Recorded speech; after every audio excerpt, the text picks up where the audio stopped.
Selamat datang saudara-saudari. Kita tahu banyak ujian dalam hidup ini. Hari ini kita mau belajar Tuhan uji Ayub. Ya, Tuhan menguji Ayub. Kita tahu Ayub adalah seorang hamba Tuhan. Dia percaya kepada Tuhan dan Tuhan memanggil nama Ayub dan memberinya dalam perbualannya dengan syaitan. Dalam Ayub babak 1 ayat 8 berkata, Tuhan berfirman, adakah engkau perhatikan Ayub? Dia sekarang berfirman dan berkata dengan syaitan, adakah engkau perhatikan Ayub, orang yang mengabdi kepada aku? Di seluruh bumi tiada orang yang begitu setia dan baik seperti dia.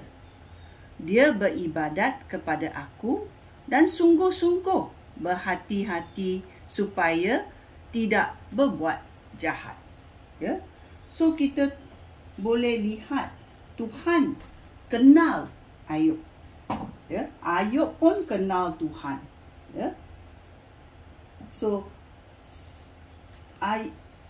Tuhan berkata kepada syaitan, kenal ke kawan aku ni Ayub? Yang kelakuan Ayub, di seluruh bumi tiada orang yang begitu setia dan baik seperti Ayub. Dia beribadat kepada aku dan sungguh berhati-hati supaya tidak berbuat jahat. Itulah Ayub. Dalam mata Tuhan, Ayub adalah seorang yang menyenangkan hati Tuhan. So kita lihat, dalam perbualan itu Tuhan tidak berkata kepada syaitan, tengoklah kecerdikan Ayub, tengoklah kepandaian, bakat dan kekayaan Ayub. Tuhan tidak berkata sebegitu, tetapi dia berkata karakter Ayub, watak yang Ayub mengambil adalah sesuatu yang suci, yang jujur, yang takut akan Tuhan, yang abdi kepada Tuhan, yang setia kepada Tuhan, yang baik, tidak cela, dan Ayub benci dosa dan kejahatan. Ini adalah karakter Ayub. Bila kita melihat karakter kita sendiri, adakah karakter-karakter ini ada dalam hidup kita? Ataupun kita nak memegahkan kecerdikan kita, bakat kita, kekayaan kita, pelayanan kita, ataupun segala yang kita telah capai.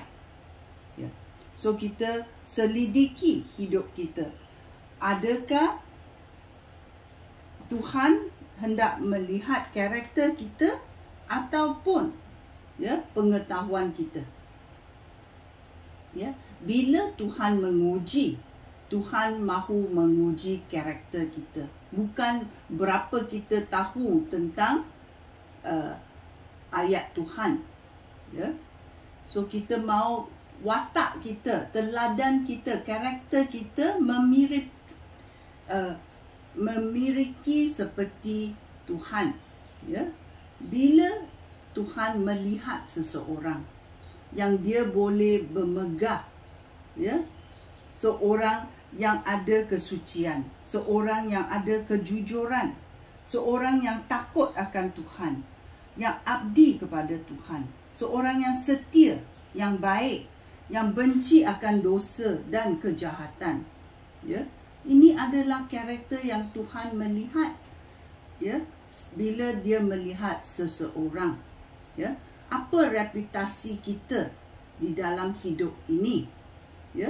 Adakah kelulusan daripada Tuhan datang daripada karakter kita? Ya. So kita tahu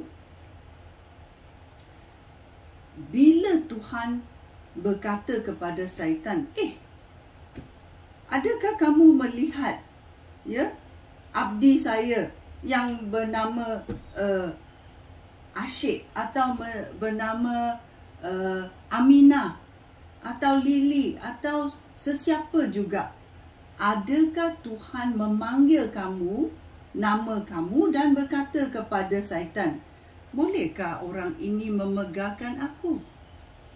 Adakah karakter kamu seperti Ayub? Ya.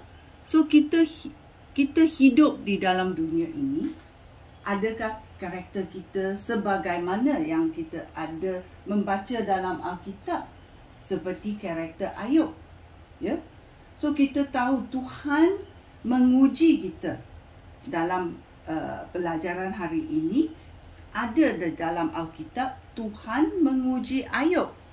Ya, adakah Ayub mengatasi segalanya? Sekian, terima kasih. Shalom.